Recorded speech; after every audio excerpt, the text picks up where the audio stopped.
राधे राधे दोस्तों, आपका स्वागत है हमारे चैनल आस्था डायरी ब्लॉग में। आइए सुनते हैं गोबर गणेश की कथा। गाय का गोबर पवित्र माना जाता है और पुराने समय में गाय सभी घरों में पाली जाती थी।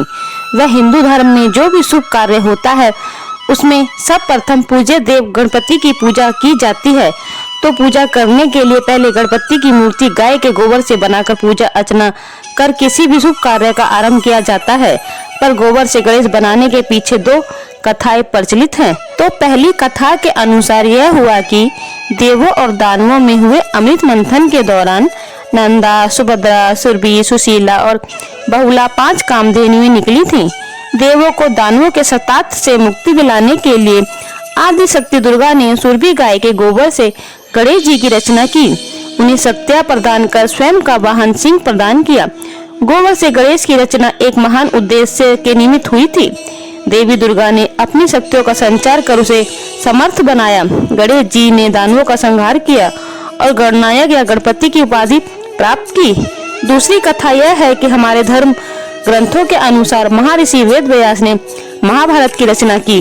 उनके वन को लिपिबद्ध करना उनके वश में नहीं था, अतः उन्हें एक लेखक की आवश्यकता थी जो उन्हें कथन और विचारों के बिना बाधित किए लेख कार्य करता रहे, क्योंकि बाधा आने पर विचारों की सतत प्रक्रिया प्रभावित हो सकती है।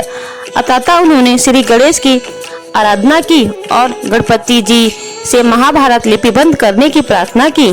गणेश जी ने कहा, महाभारत तो मैं लिख दूंगा, आपको अनवरत कथा बताते रहना होगा। यदि आपकी कथा रुकी तो मेरी लेखनी तो रुकेगी ही, साथ ही मैं लेख का कार्य भी छोड़ दूंगा।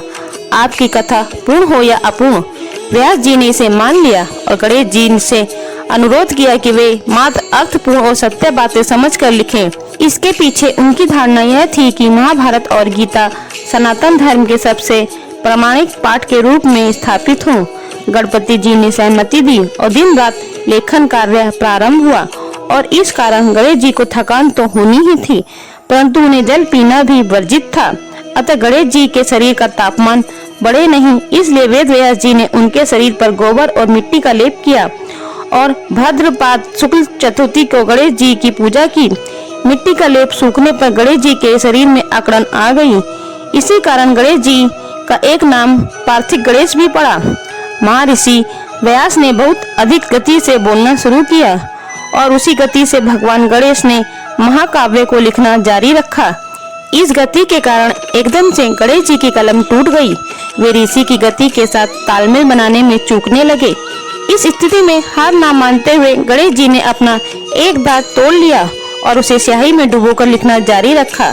ऐसा माना जाता है कि वेद व्यास जी जो भी श्लोक बोलते थे गणेश जी उसे शीघ्र पूर्वक लिख लेते थे। अतः वेद व्यास जी ने गणेश जी की गति को मंद करने के लिए सरल श्लोकों के पश्चात एक कठिन श्लोक बोलते थे। महाभारत का लेखन कार्य गणेश चतुर्दशी को आरंभ हुआ था और अनंत चतुर्दशी को संपन्न हुआ था।